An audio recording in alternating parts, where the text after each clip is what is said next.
that's really how it started. And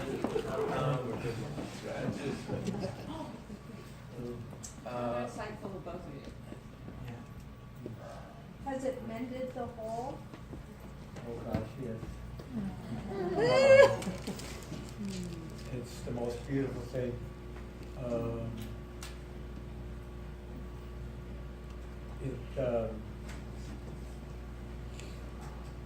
It's one thing not to. At one time, I obviously didn't know about my father, and all these years, as just a child wants to know that, and there isn't peace until you do it. And to have the pain to, I think it's real obvious, maybe he didn't show it in the film, but my son and I, we really didn't get along. And that's very painful too. And of course, I didn't understand, and I don't know if there's so much to learn. I didn't understand what he was going through.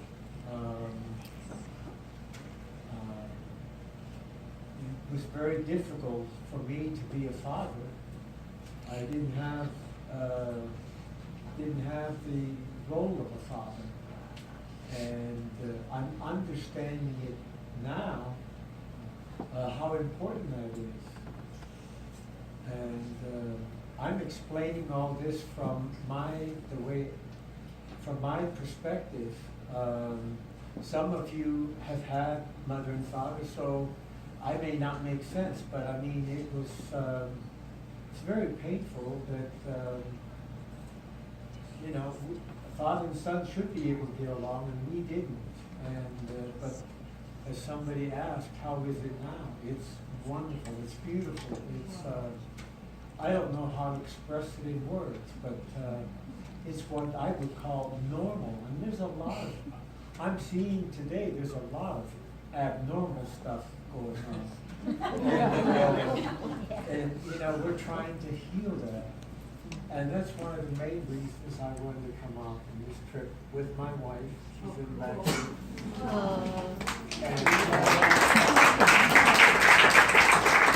And share the story.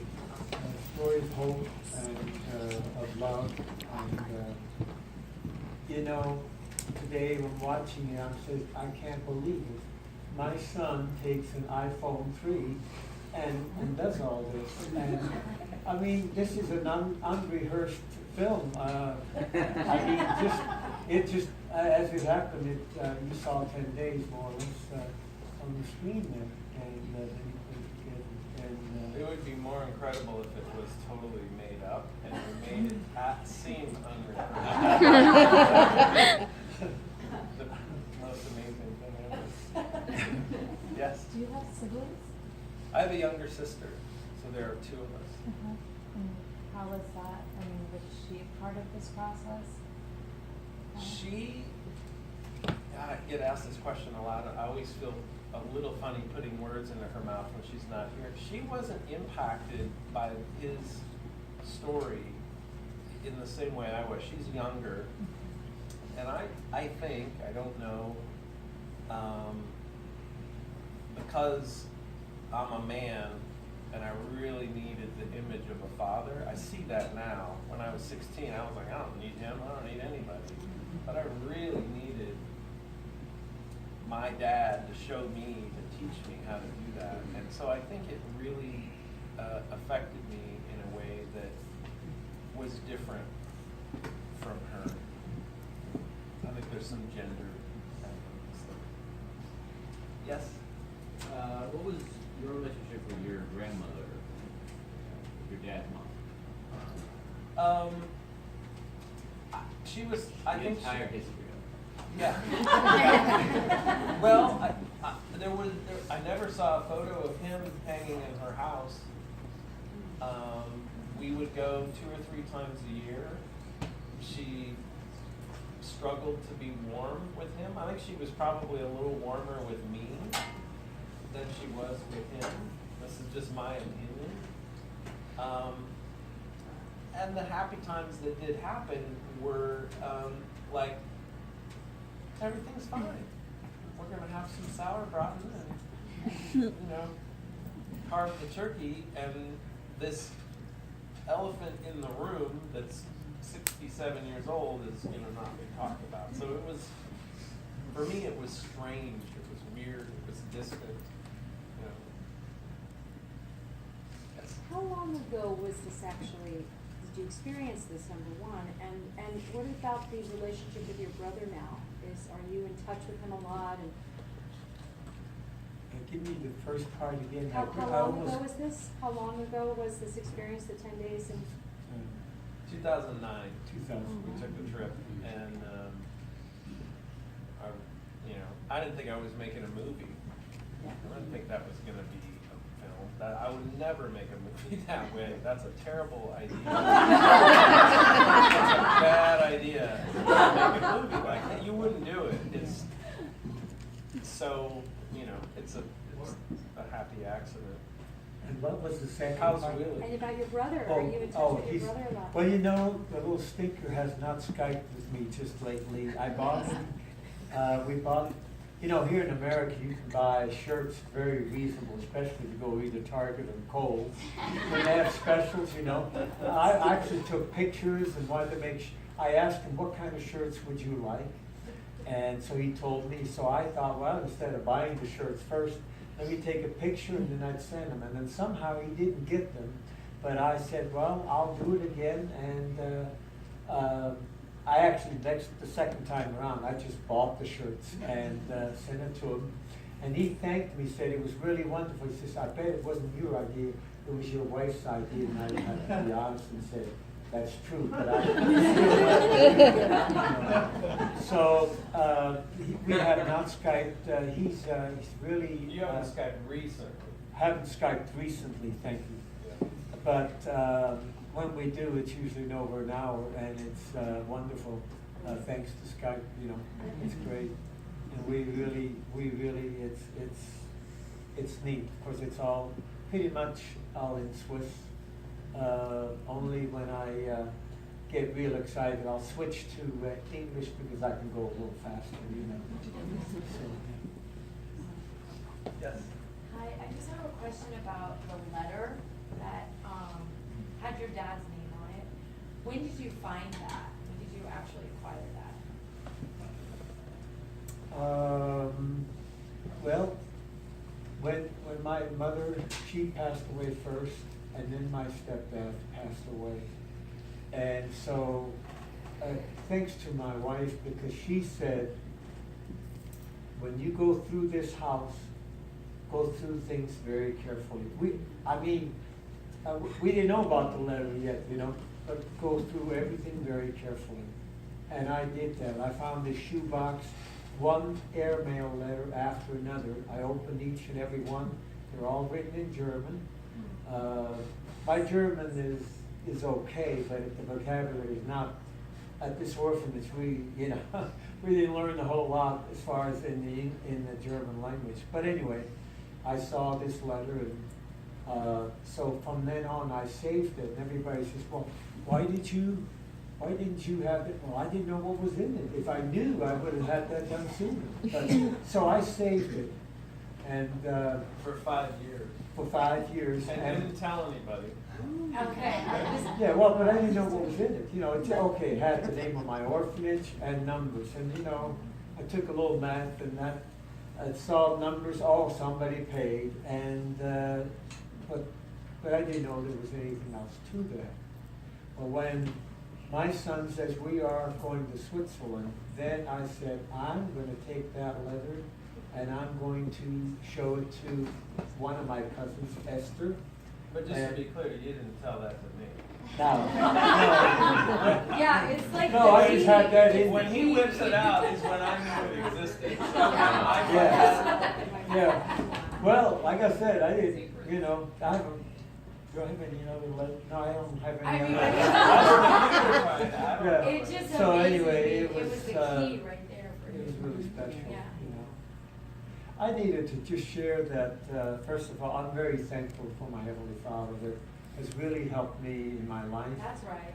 And also my wife has been, I'm a different man, different person today because of that. And I really mean this. And my mom really had it rough. Nobody's brought that. Well, there was one lady over there that asked a little bit about your grandmother.